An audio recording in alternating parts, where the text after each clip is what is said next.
안녕하십니까. 야담튼 극장에 오신 귀한 손님 여러분, 진심으로 환영합니다. 바쁜 일상 속에서 잠시 시간을 내어 이 좁은 힘 사이로 발을 들여주셔서 감사합니다. 오늘 저희가 준비한 이야기는 그 어느 때보다 놀랍고도 깊은 울림이 있습니다. 자, 모두 자리에 앉아 집중해 주십시오. 이제 이야기의 막을 올립니다.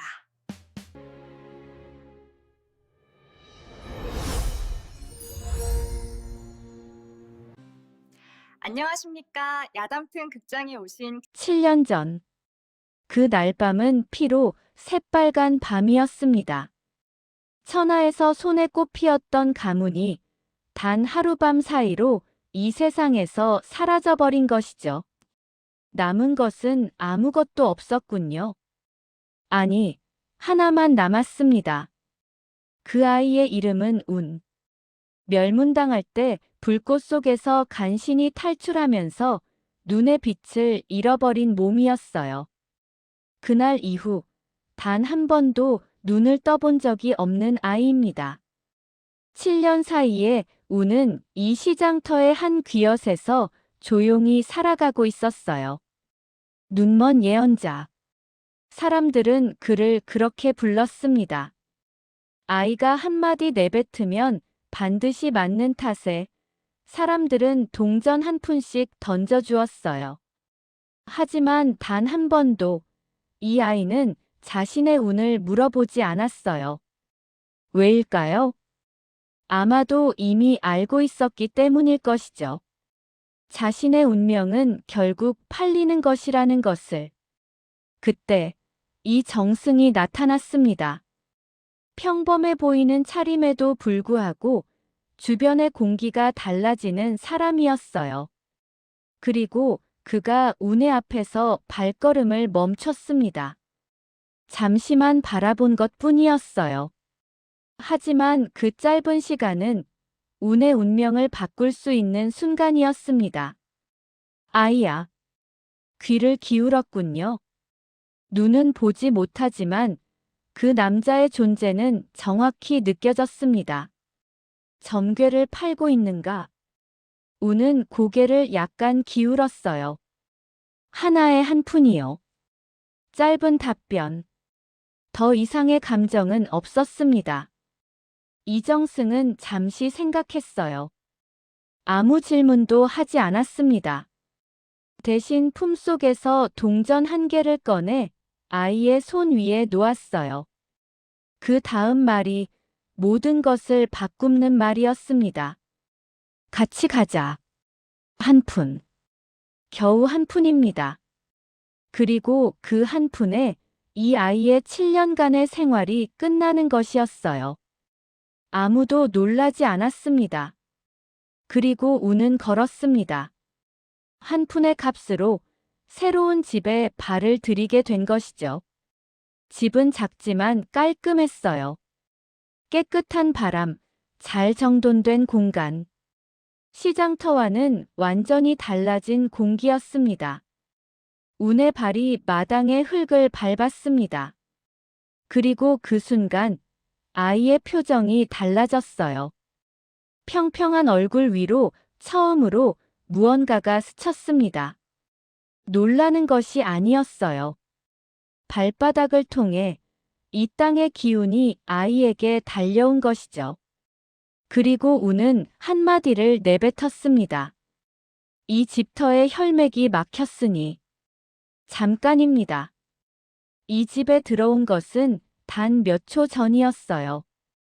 아무것도 본 것도 아닌 이 아이가 사흘 안에 피가 흐르겠어요. 마당은 조용해졌군요. 이정승은 그 아이의 말을 듣고 있었습니다. 놀라지 않았군요. 놀라지 않는 것이 더 무서운 것이었습니다. 그 남자는 고개를 천천히 내려다보며 한마디만 했어요. 잘 왔다. 사흘 안에 피가 흐를 것이라고. 눈먼 아이가 그렇게 말했어요. 그리고 그 집의 주인은 그 말을 경고로 받아들이지 않았습니다. 그렇다면 이정승은 왜 그 아이를 한 푼에 거두었을까요? 그리고 사흘 후 그 집에서 실제로 흐른 피는 과연 누구의 피였을까요? 우는 이정승의 집에 발을 들이온 그날부터 헛간에 갇혀 있었습니다. 문은 잠겨지지 않았군요. 하지만 아무도 그 문을 열어주지 않았습니다. 하인들은 운을 그것이라고 했어요. 눈먼 꼬마, 점쟁이 아이, 주인이 푼돈에 사온 거리의 부스러기, 밥도 따로, 잠도 따로. 가사의 어떤 곳보다도 먼지와 냄새가 심한 헛간이 운의 자리였습니다. 그러나 운은 그 안에서도 움직이고 있었어요. 아무도 몰라보는 듯이요. 낮에는 눈먼 아이답게 앉아 있었습니다. 하지만 밤이 되면 밤마다 운은 일어나 움직였어요. 아무도 보지 못하는 그 시간에 아이의 손에는 작은 지팡이가 들려 있었습니다. 그리고 그 지팡이의 끝이 흙바닥 위를 움직이고 있었어요. 처음엔 단순한 선이었어요. 그 다음에는 원이 생기고 그 안에 작은 점들이 찍히었습니다. 밤마다 조금씩 완성되는데 10 이상의 밤이 걸렸습니다. 그리고 그것은 낙서가 아니었어요. 아무것도 보지 못하는 눈먼 아이가 새기는 정밀한 선과 정확한 간격. 작은 점마다 깊이와 방향이 담겨 있었어요. 그것은 지도였습니다. 아침이 되면 우는 다시 눈먼 꼬마로 돌아가었어요. 이정승은 우연히 헛간에 들어간 날 그것을 발견했어요. 발이 닿은 순간 깊은 선들이 느껴졌습니다. 무릎을 꿇고 문양을 바라보았어요. 잠깐입니다. 이것은 단순한 패턴이 아니었어요. 마을의 지형을 오래 알고 있었는데 그 문양 위에 새겨진 것은 이 땅 아래의 것이었습니다. 운. 이정승의 목소리는 평소와 달라졌어요. 이것을 내가 그었느냐? 운은 잠시 침묵했군요. 그리고 아주 작은 고개짓만 했습니다. 이정승은 그날 밤 잠을 이루지 못했어요. 문양이 가리키는 한 곳, 돌밭 한 귀엽. 평소라면 아무것도 없다고 여겼던 곳이었군요. 이정승은 직접 하는 것을 시작했어요. 가뭄이 마을 전체를 말려가는 중에 돌밭을 파는 것이었습니다. 그런데 세 자리가 넘는 깊이에서 삽의 끝이 돌을 건드리는 순간 물이 스며들었어요. 처음엔 작은 한 방울, 그 다음에는 여러 방울. 마을이 들끓었어요. 거대한 수원지가 이 마을 아래에 있었다는 것. 가뭄을 끝낼 수 있는 물이 눈먼 아이의 지팡이 끝에서 시작되었군요. 주민들은 기적이다 하며 이정승을 향해 모여들었어요. 그런데 아무도 몰라본 것이 하나 있었습니다. 우는 물만 찾은 것이 아니었어요. 그 선들 중 하나는 수원지의 물길이 어디로 흐르는지까지 새겨져 있었습니다. 그 물길은 마을을 지나 한 곳으로 향하였군요.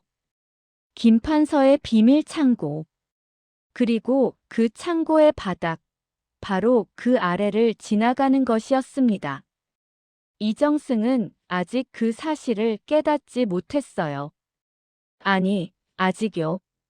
하지만 우는 처음부터 알고 있었는데요. 왜 그 선을 그은 것일까요? 그리고 김판서의 창고 아래에 정확히 무가 숨겨져 있었을까요? 김판서는 이정승을 초대했습니다. 화해를 위한 연회라고 했어요. 세상에는 진심이 아닌 웃음도 있습니다. 그리고 이것은 그런 웃음 중에서도 가장 차가운 것이었군요. 김판서는 평소와 달라진 표정을 하고 있었습니다. 날카로운 눈빛 대신 따뜻한 미소가 그의 얼굴을 감싸고 있었어요. 하지만 그 미소의 안에 무언가가 숨어져 있었습니다. 아무도 느끼지 못하는 차가운 것이요. 독은 술에 타는 것이 아니었어요. 김판서는 그보다 영리한 것을 준비했습니다. 공기 중에 퍼지는 환각 향료. 냄새는 거의 없었군요. 오히려 달콤하고 아름다운 향이었습니다. 하지만 그 안에 사람의 정신을 조용히 무너뜨리는 것이 섞여 있었군요. 운이 먼저 움직였습니다. 아무도 보지 못하는 것처럼 아이의 작은 손이 이정승의 옷소매 안에 무언가를 숨겼어요. 이거 코에 가까이 두세요. 그냥요. 그리고 아이는 더 이상 말하지 않았습니다. 작은 약초 한 입. 보통의 눈에는 잡초처럼 보이는 것이었어요. 그런데 그것은 환각 향료의 독성을 막는 유일한 것이었습니다. 우는 어떻게 알고 있었을까요? 아무도 말해준 것이 아니었어요. 연회가 시작되었어요. 김판서는 술을 권하며 이야기를 했습니다. 이정승도 자연스럽게 웃었어요. 하지만 그의 왼손은 옷소매 안에서 약초를 조용히 숨기고 있었습니다. 시간이 지나면서 연회장의 공기가 달라졌어요. 처음엔 아무것도 달라진 것이 없어 보였습니다. 하지만 한 명씩, 두 명씩, 눈이 초점을 잃고 몸이 기울어지는 것이었어요. 환각 향료가 연회장 전체를 조용히 먹고 있었습니다. 이정승만이 정신을 차리고 있었어요. 약초의 향이 환각을 막고 있었습니다. 주변이 비틀거리는 사이에서 그 남자만이 깨어 있었어요. 그리고 그때 그의 눈이 연회장의 어두운 곳을 향했습니다. 자객들은 이미 준비되어 있었어요. 환각이 연회장 전체를 무너뜨리는 순간 그들은 움직이려고 했습니다. 하지만 이정승이 먼저 움직였어요. 밤이 깊네요. 한 명, 두 명. 자객들은 이정승 앞에서 무너져 있었어요. 마지막으로 남은 자객 한 명이 바닥에 엎드려 있었습니다. 잠깐입니다. 이정승의 손이 자객의 옷소매를 벗겼어요. 그리고 그 안에 작은 것이 새겨져 있었습니다. 김판서의 가문 문장. 이것은 우연이 아니었어요. 오히려 김판서가 스스로 남긴 단 하나의 실수였습니다.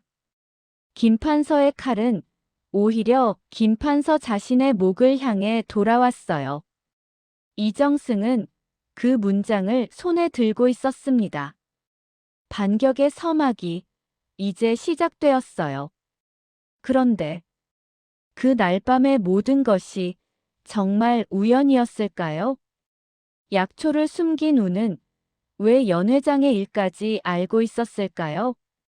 김판서는 마지막 카드를 꺼냈어요. 상소. 임금에게 직접 올린 글월이었습니다. 내용은 단 하나. 이정승의 곁에 있는 그 눈먼 아이가 민심을 현혹하는 요물이라는 것이죠. 아이는 그날 아침에 불려갔습니다. 궁궐로요. 임금이 직접 불렀어요. 운의 작은 몸은 아무것도 떨리지 않았습니다. 마냥 평소와 같은 표정이었어요. 국문이 열었어요. 임금의 눈은 날카로웠습니다. 그 아래에서 우는 무릎을 꿇고 있었어요. 눈은 여전히 닫혀 있었습니다. 아무것도 달라진 것이 없었어요. 임금은 먼저 질문을 던졌어요. 나라의 창고가 비어 있다. 이를 채울 방법을 말해보라. 단순한 시험이었군요. 아니, 그렇게 보였습니다. 아이야, 이 나라의 곳간을 채울 것이 있다면 어디에 있을까? 우는 잠시 침묵했어요. 그리고 아이의 작은 손이 품속에서 무언가를 꺼냈습니다. 종이 한 장. 아주 얇고 낡은 종이였어요. 여기요. 그리고 우는 그 종이를 앞으로 내밀었습니다. 그것은 명부였어요. 양반들의 숨겨진 금고. 그 위치까지 하나하나 적혀 있었습니다. 누가 얼마를 숨겼는지, 어디에 묻었는지. 아무도 알지 못했던 것들이 이 종이 한 장 위에 다 새겨져 있었어요. 궁궐은 뒤집었어요. 김판서의 얼굴은 처음으로 차갑게 경직되었습니다. 그 명부 위에 김판서 자신의 이름도 적혀 있었어요. 임금은 오랫동안 종이를 바라보고 있었어요. 그리고 그 눈이 다시 아이로 향했습니다. 이것은 단순한 시험이 아니었어요. 임금은 더 깊은 것을 보고 있었습니다. 이 아이의 눈을 왜 가려두었는가? 잠깐입니다. 운의 손이 움직였어요. 눈에 감겨있던 흰띠. 7년 동안 벗기지 않은 것이었습니다. 그런데 그 끝이 아이의 작은 손가락 사이를 천천히 지나가고 있었어요. 아무도 말하지 않았습니다. 궁궐 전체가 그 순간에 멈추었어요. 띠가 떨어졌어요. 그리고 운의 눈이 처음으로 열었습니다. 그런데 아무것도 보지 못하는 눈이었어요. 하지만 그 눈동자의 안에 무언가가 새겨져 있었습니다. 아주 작고 아주 정밀한 글씨들이요. 선대왕의 밀서. 운의 아버지가 죽기 직전에 아이의 눈에 새기는 것이었어요. 운의 손이 눈 곁으로 움직였어요. 그리고 아주 얇은 종이 한 장이 눈의 안검여에서 벗어져 나왔습니다. 아버지가 숨긴 것이었어요. 7년 전을 지난 것. 밀서. 선대왕이 직접 내린 것이었습니다. 7년 전의 영모는 만들어진 것입니다. 7년 전의 영모는 조작된 것이었어요. 그리고 그 밀서 위에 새겨진 이름은 김판서의 이름이었습니다. 우는 7년 동안 이것을 품고 있었어요. 아버지가 죽기 직전에 남긴 것을. 그리고 이제 그것이 빗속으로 나왔어요. 그런데 우는 처음부터 이 날을 기다리고 있었을까요? 그리고 이정승은 이 모든 것을 알고 있었을까요? 하늘이 핏빛으로 물들어가는 저녁이었지요. 마치 7년 전 억울하게 쓰러져간 백대제학의 피눈물이 하늘에 닿기라도 한 마냥 말입니다. 대궐 마당에는 서늘한 정적이 감돌았고 그 한복판에 8살 아이 백운이 서 있었답니다. 고작 한 푼에 팔려다니던 노비 아이가 이제는 조선의 모든 거짓을 심판할 유일한 목격자로 변모한 것이죠. 아이의 등 뒤로 드리워진 그림자가 마치 거대한 신수처럼 보이는 건 저만의 착각일까요? 이 종이 한 장에 담긴 것이 어찌 글자뿐이겠습니까? 우리 가문의 원혼들이 내뱉는 비명이자 7년을 기다려온 진실의 무게입니다. 전하, 이제 그만 이 피의 향연을 멈춰 주시옵소서. 밀서를 한 장씩 넘기는 임금의 손끝이 미세하게 떨립니다. 그 안에는 김판서가 그토록 숨기고 싶어 했던 추악한 민낯이 고스란히 담겨 있었으니까요. 뇌물과 매관매직, 심지어 선대왕을 향한 저주까지. 이 모든 것이 한낱 8살 아이의 품속에서 나왔다니 믿을 수 있겠습니까?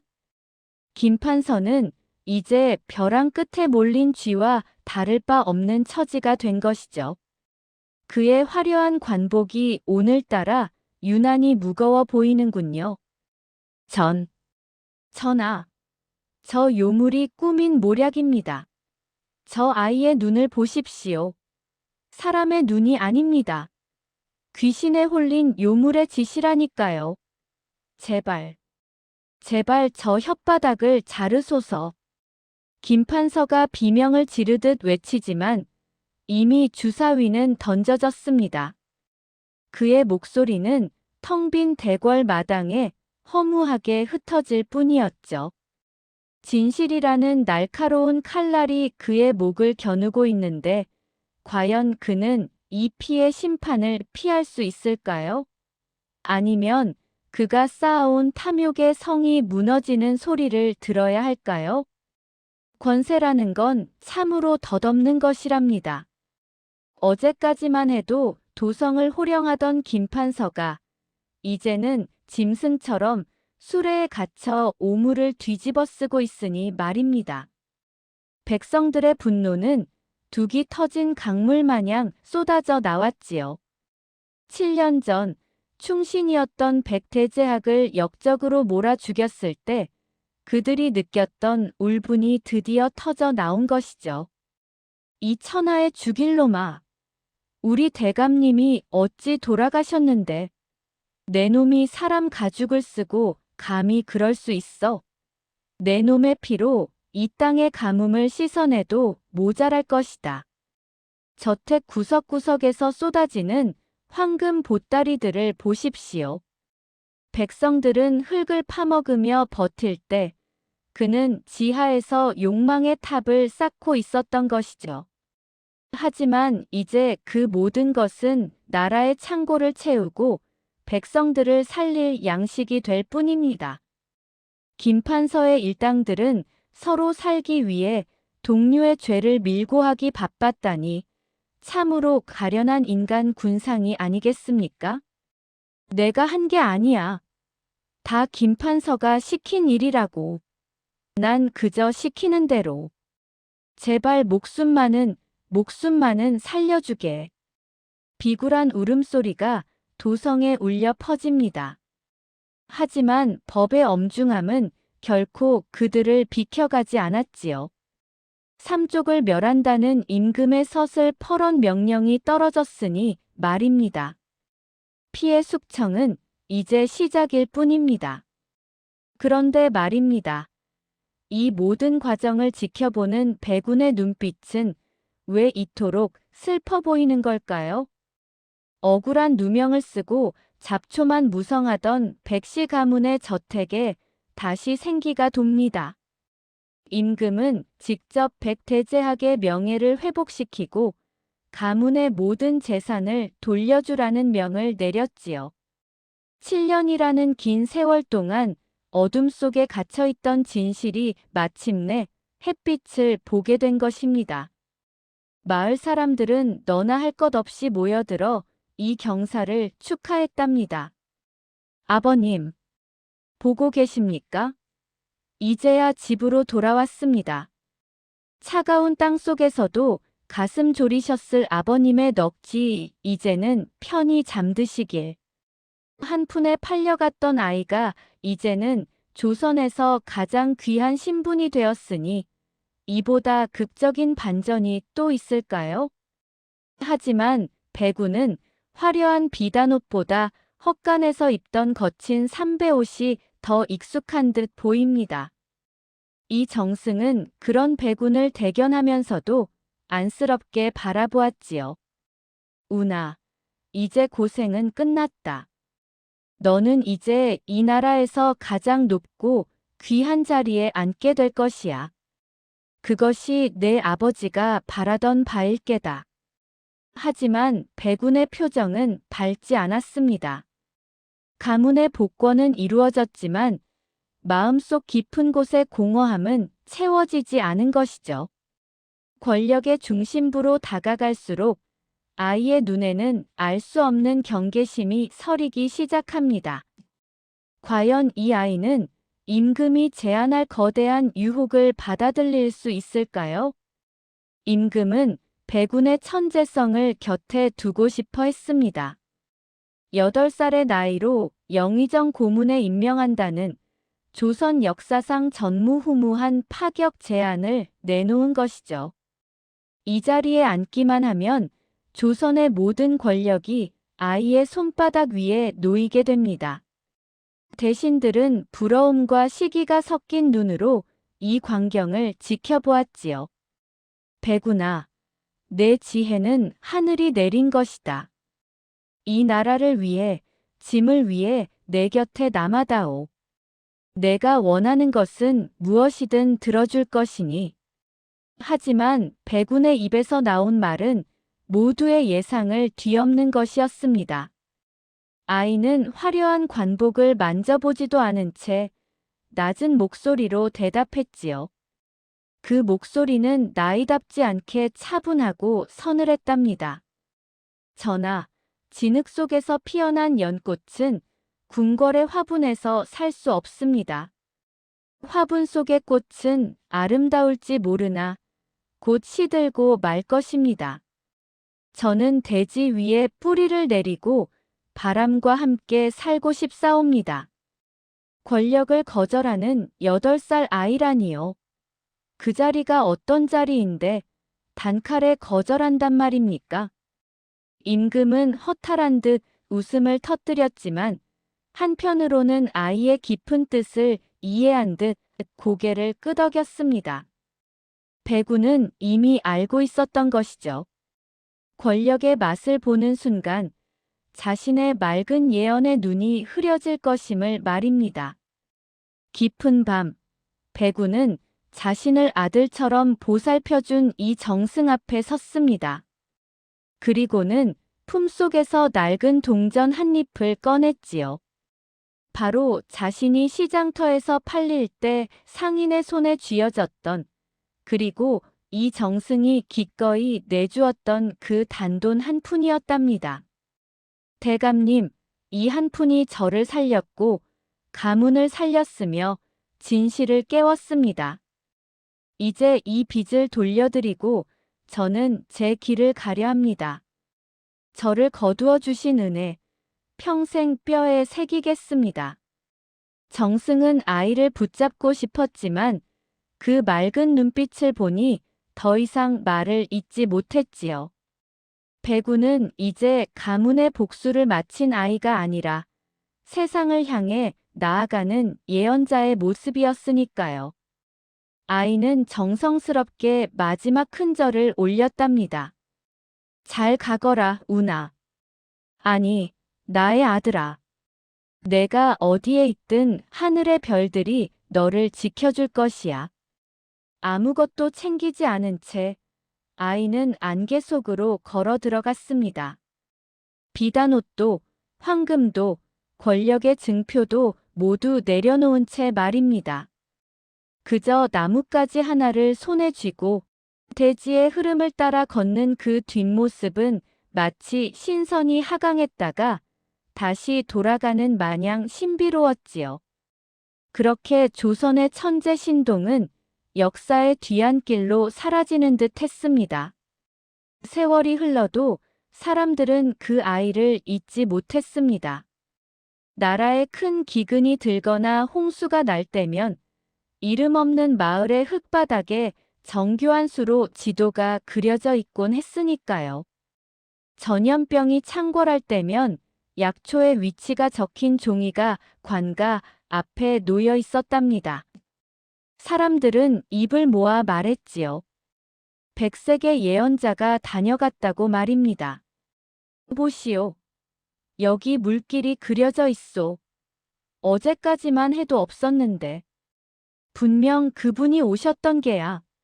백색의 예언자님이 우리를 살리셨어. 백운은 사라진 것이 아니라 조선의 산천 그 자체가 된 것일지도 모릅니다. 권력의 화분 대신 대지의 품을 선택한 연꽃은 그렇게 가장 낮은 곳에서 백성들을 지키며 영원히 피어 있었던 것이죠.